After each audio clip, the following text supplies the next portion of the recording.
حدیث قدسی بڑا عجیب و غریب انداز ہے.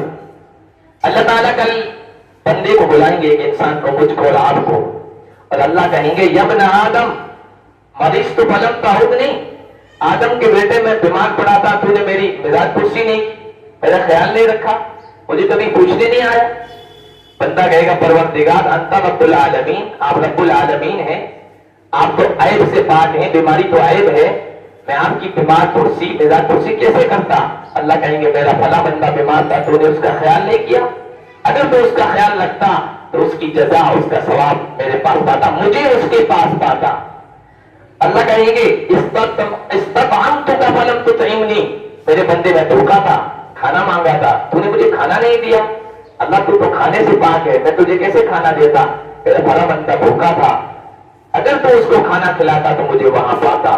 اے میرے بندے استسقیتک فلم تسقنی، میں نے تجھ سے پانی مانگا تھا، تو نے مجھے پانی نہیں پلایا. یا اللہ تو پینے سے پاک ہے، کھانے سے پاک ہے، ہر چیز سے پاک ہے، یہ تو انسان کی حاجتیں اور ضرورتیں ہیں، تو ان تمام ضرورتوں سے مبرہ ہے. پروردگار کہیں گے میرا فلاں بندہ پیاسا تھا، اس کے یہاں پانی کی ضرورت تھی، تو نے پانی کا انتظام نہیں کیا، اگر تو کرتا تو وہاں مجھے پاتا.